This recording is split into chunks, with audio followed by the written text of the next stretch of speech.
All right, bro. All right, kid, you okay? Yeah, sound. AI Bros HQ. Here we are again.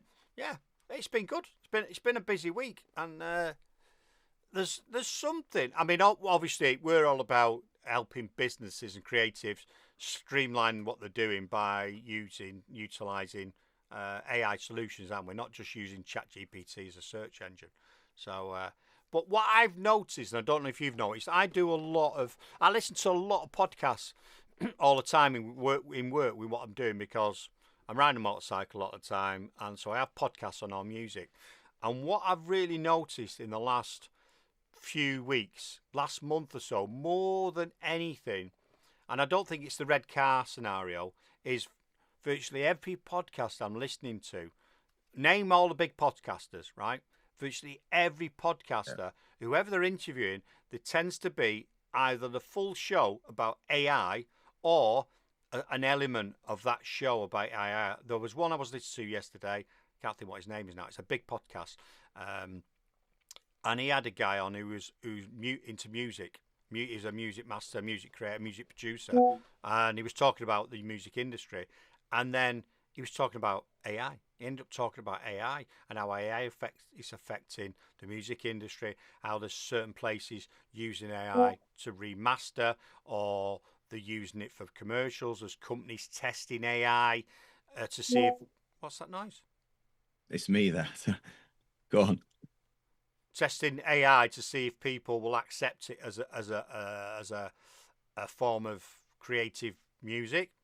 And it's just really interesting. I don't know if you've noticed it, but virtually every podcast, they are talking to people, and the subject keeps swinging round to AI. It's in everyone's face at the minute, and I think it's coming at such a speed.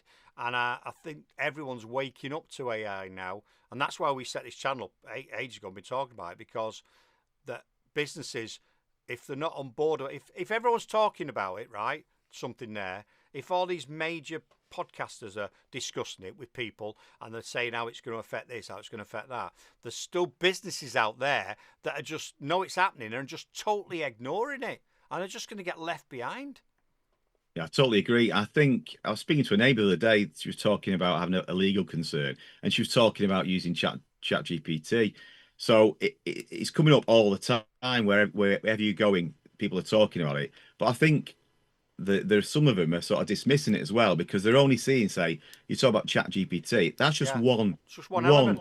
It's one element of a large language model, and even that, they're not using it to its full potential. They're not doing custom GPTs, they're not doing actions, etc. But it's not just Chat GPT. There's things like Claude that's out there. I mean, that's really great for like longer documents. It has a more thoughtful response, and it's great at summarizing. There's things like Perplexity AI, and that is quite a good. It's free up to a point, but it's free. That's a good AI search engine, and it brings back, say ChatGPT brought back a page or the top five. Claude will bring back a full document. Perplexity is probably about 4 or 5 pages worth of search, in terms of it. There's a thing like Gemini as well, which is Google-based stuff, and that's just on the sort of general purpose chatbots. But if you're on social media, you'll see all the other things that people are using it for. There's things like Notebook LM, where Yeah. you can use it if you're a teacher, or you're trying to educate someone, or if you're interested in something yourself. You can go and drop some information in there, and it'll have a male and female discussion the subject that you go forward with. Which is absolutely brilliant if you're into that way of listening. People are always on the move, right, and learning, and having that playing at the gym or in the car is great when you haven't got the time, or you can't physically read something. And the other big one is obviously around image generation. I mean, you must have seen, the actual Sasquatches and things like that, Yeah, drinking beers amazing. and whatever. Yeah, yeah. Yeah. People And get bored of them in a bit because it's been going a few months now, but yeah, they are good. I've got to the point where I've stopped watching them because, and people will get bored of them because it's the same thing, and it's just someone. Oh, they're it's like the good. baby one. It was the baby one, but it's just, this is just the start of it. But I've seen some cracking like adverts being made by people for like next to nothing compared to what a full production company would use. And they're making pretty decent adverts on using things like Runway, Midjourney, and there's loads of other ones out there. There's some free ones, there's some more expensive ones as well. But you can combine things. You can combine like DALL-E, you can combine things like Canva for design. Canva's got a really great AI thing going on with it now as well. I use Canva and I need to get into that because I've hardly tried it. Do you know what I mean? Yeah, I'm only scratching the surface, and I've been using Canva forever. yeah, yeah. I mean, there's so many things out there, and I think it's this race. What seems to happen is, you'll get mid journey, do a little bit, then you get something like VO3 comes out, Yeah, and then they keep going up. And there's other stuff there. It's like you were talking before about generating content. This thing like Gling, this Opus Clip, this repurpose at IO.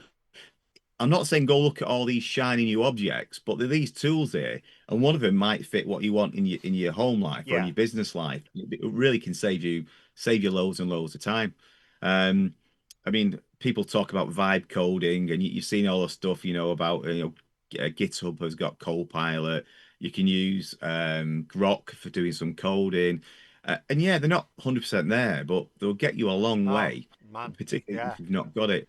I But think one of the hidden gems is probably, and I'm talking like it's probably around GenSpark. GenSpark's quite a good one for that thinking aspect, and what it'll do, and we'll do something on GenSpark going forward. It will actually go and search and think and work out how to achieve what you've asked it to do. So that's a really useful one going forward as well. And we will have some time on that as well. I'll short for a minute because we can talk all day about them. Go on. Well, I saw something the other day. I think it was on one of the social platforms, and it was a guy that was basically saying what he envisages is going to happen soon. So you've talked about all those systems and people wanting to do legal things. Yeah. Whatever your preferred interface will be, like ChatGPT or Grok, instead of it just being a search, it will let what he reckons will happen, and it makes sense instead of having all these individual things like an expert in legal things or an expert in this, expert in that, your upfront platform you log into will decide which is the best. So it will go, there's four different legal assistants, whatever they are. I don't know. Whatever those legal assistants, it'll go for this particular thing. I'm going to use this one. Doesn't tell you, just selects it. And Yeah. oh, you've asked about this. I'm going to go and use this. So, a classic example.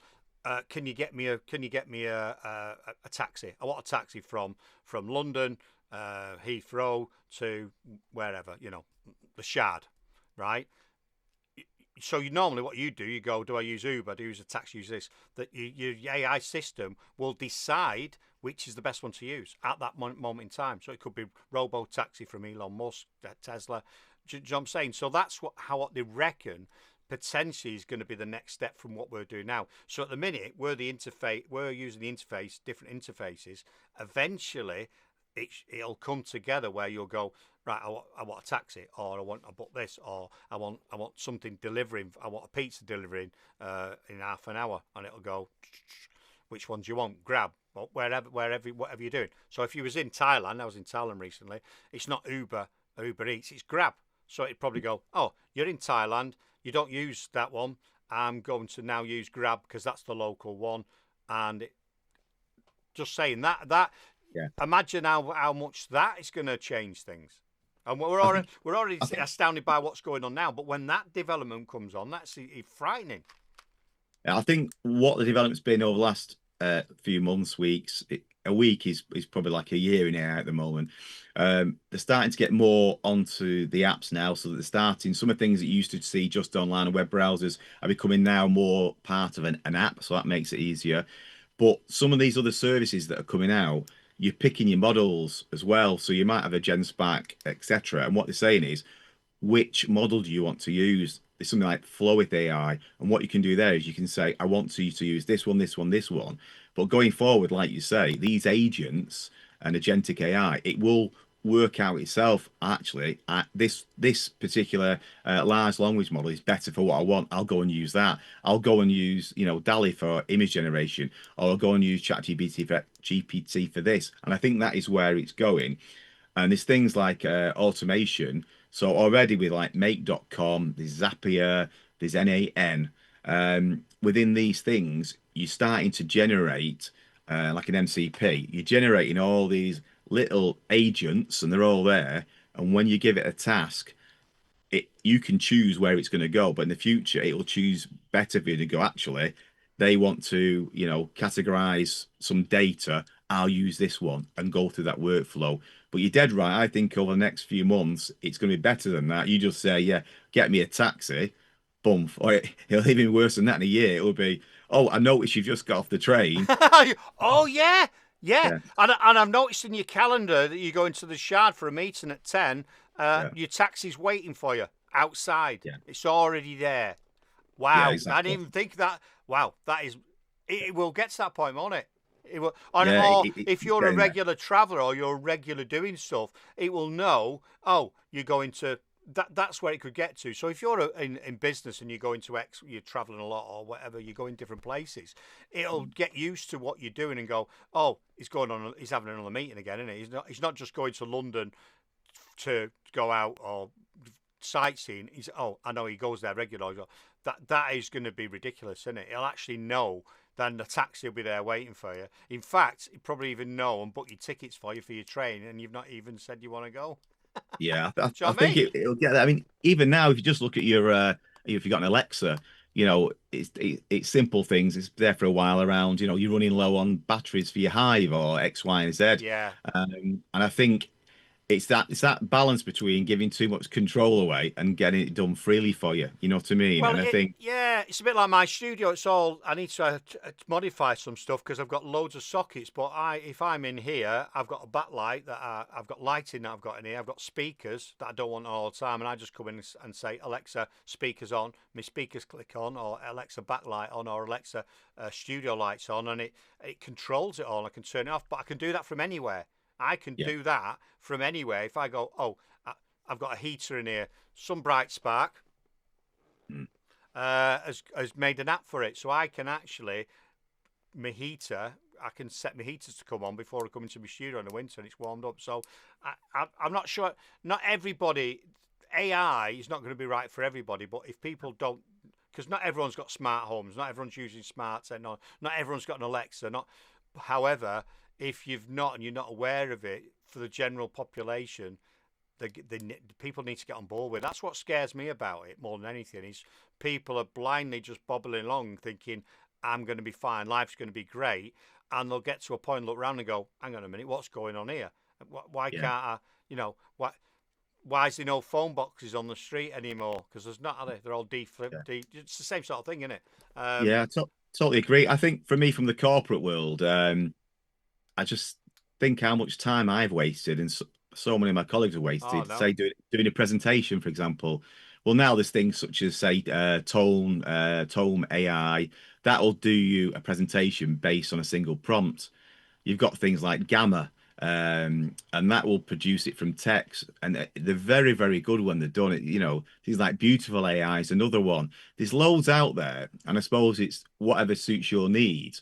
But they're worth having a look at, because if you normally spend, an hour or 2 hours, making a presentation, and it can be done, in a couple of minutes, that time could be spent doing something else. I know what I'd rather be doing is spend the time doing something else. And sometimes no one's even interested in it. But I think talking about that and talking about a lot of people will be bamboozled by some of the names you've used and some of the acronyms, but we'll cover that in other videos and you'll know what it is. But for me, one of the really main things for people who are not into AI or tech is to really focus on the prompts that they're using on their platforms. So, if you just put in, can you do me an image of a car? And it comes up, you're like, oh, that's not what I wanted. So your prompts have to be really, really good for certain things. So, I don't know, you could be researching something like the thing we're doing about apps. If you just make it as as much detail as you can put in, and you'll find you'll get miles better results. Do you know what I mean? Yeah, I know what you say. What you say. And I think as it moves forward, I do think there'll be less reliance on that. But at the moment, it really helps if you actually give it the character. Yeah, Um, that's right. and Speak in if this tone. I want it in this. I want it fun. Because yeah, there's actually a big business at the minute with people who are prompt experts. They solely do content about prompts. Try this prompt for this. Try this prompt for that. So there's people telling people it's mad. It's madness. yeah, But it's get all a bit more. prompt engineering. It's prompt That's engineering. it. But I think that'll come and go. I think that'll come and go. At the moment, it's there because if you go on Grok, for example, within there. It because they've trained the models on different or part of Grok within different elements, a bit like we've done for the research assistant, you might make it into a medical expert, so it knows so much about on that side. Or it might be a sports therapist, or it might be a therapist. Well, really, if you say to it, I'll pick that one, it's easy, you can click on it. But within some of the other large language models, by telling it, I want you are a first class research assistant, for example, then it will come back in that tone and it will use that side of instructions. So I just think it makes the quality of the output so much better. Yeah. But you can also use your AIs to give you prompts as well, which might sound a bit counterintuitive, but you can use your chat GPTs, etc., to give you a prompt, which you then feed it back in with your question. Yes. Um, Yes. and it will help the quality of response. Well, you're right, because when we was developing, well, we was developing this and talking about this, I was using ChatGPT, and you was as well. So I'm not saying it's just me. And because we kept asking loads of questions, it sort of built up a story about who we were, what we was doing before, sort of knew us a little bit. But what we wanted to know, what the strategy was, what who our ideal viewers were, etc., who we want to help. And then what I was doing was saying to it, "This is what I'm after. But can you ask me several questions that makes you better understand my requirements to give you better outcomes and better concise solutions?" And it's brilliant because it's like sitting in front of I don't know, a business partner or a business mentor, because then it go, "Oh, you're talking about this," and it gives you a question. Right, let's start with this question. Da da da. Are you sure about that? Do you want to do this, this, and this? And then it just builds this thing up through asking you, which you would potentially miss if you just says, "Oh, I want to launch a AI Bros HQ, and we're going to talk about AI. Tell me what to do." It's just going to tell you the usual stuff about set a website up or set a TikTok up or whatever. But it specifically gives you a roadmap of where to do. And I think lots of people are just using, AI as ChatGPT or another large language model. And it's just something to go and ask a few questions. And it's a bit of fun. People, it's more than that. Seriously, it's more than that. Yeah, it's like one of the ones that I've produced is like it's called the Trusted Board of Advisors, and basically it's high level executive board, and it's got material from 13 legendary advisors. And what these are people who have written books in the business world, about strategy, about sales funnels, etc., all the way through it. And it's like having them sitting with you when you're asking the questions to it. And we'll do this at some point Oh, as well, well. you've kept that quiet. Yeah. You've kept that I'm not absolutely. going to say everything, am I? Oh, do you know what I mean? It's outrageous. We're supposed to be That's brilliant. That is my head spinning with that now, because I'm not in one for reading. Never have been, but I love all the stuff we're doing now because I'm dyslexic, as you know. And I don't. The only books I ever read or I've really got into have been business development books. So some of the main business ones I'll sit and read and read and read. But imagine that. So if you've got the likes of, I don't know if Stephen Covey's in there or something, you know what I mean? You've got them sort of, that'd be fantastic. That'd be absolute. Tell you what, that'd put a few consultants out. Hey, so if we get a consultancy job, we can use that, can't we? Yeah, yeah, it's all there. So yeah, yeah, I've got them all there from Tony Robbins all Oh the way. man, Yeah, I'm excited. Yeah, yeah. So yeah, yeah. Ford Harding, he's loads, Cutler, Wow. Wow. Wow. Wow. Wow. Robbins, Wow. Wow. Wow. Wow. Wow. So yeah, it's Wow. all there. And I've only done it, so we'll have a play with Oh, it let's have a at play some with that, and we might have to get it out there for people to use. yeah, it's really really good because basically it's got 13 of their best sellers out there, but it will combine them. So if you're Yeah. looking at something, around sales, it'll pick the right book, the right person, but then combine it with the other ones. And within the instructions, it's also saying, a bit like you, challenge me back. If I'm thinking this idea and it's going to take me left and I should be going straight on, it'll be challenged back and say, are you really, like you said, are you really sure you want to do that? And it is really good. I've had a bit of a Wow. play with it, but need a Wow. bit more time to fine tune it. But it's looking good so far. Brilliant. And I just wanted to mention, because we've done another video, we was talking about AI agents, and I use the uh, band six, the band researcher assistant that you've created. So we're not going to go through here because we've done that in another video, and we'll drop a link into it. But basically, for me, and this is why I think it's genius, is I'm doing a show, I interview a band. I might not know a lot about them because they're up and coming. I put their name into it and it spits out a load of questions, a bit of a profile, does everything for me. So we'll drop you a link to that anyway in here. But that is great as well. And the more of that we can use, it just makes life easier. Yeah. Excellent. Well, All right. Well, I you can think probably hear I've got someone there cutting the trees outside, so I need to go shortly. wonderful. So It's not really get catching up. it's not one of Elon Musk's robots, is it? It's not one of Elon's robots. You're not practicing because I think he sends you stuff to test. I'm sure he sent you some I robos. can't tell you. Yeah, I can't tell you. That'd be wrong. helps feeding your ducks. NDIs. I bet you've got a robot assistant that helps feed your ducks and cleans out the tank, haven't you? I've got an I bet you have. assistant. It's not robotic at the moment. It cleans out your tank and everything, and your swimming pool for your ducks, your big Olympic swimming pool you've got for your ducks. That's automatic. I've made it automatic, as you know, anyway. I know so. you have. That's why I'm saying it. Yeah, that's true. Serious people. He's made an app so he can let his ducks out, and it'll empty the duck pond and refills it, so he doesn't have to do it if he's busy. I mean, how mad is that? And feed them. And feed them. You'll have a robot soon. I'm telling you. Let's develop an AI Bros HQ robot. Come on, let's get on it. Anyway, All right. let's get out of here. We've gone mad. See you later. See ya.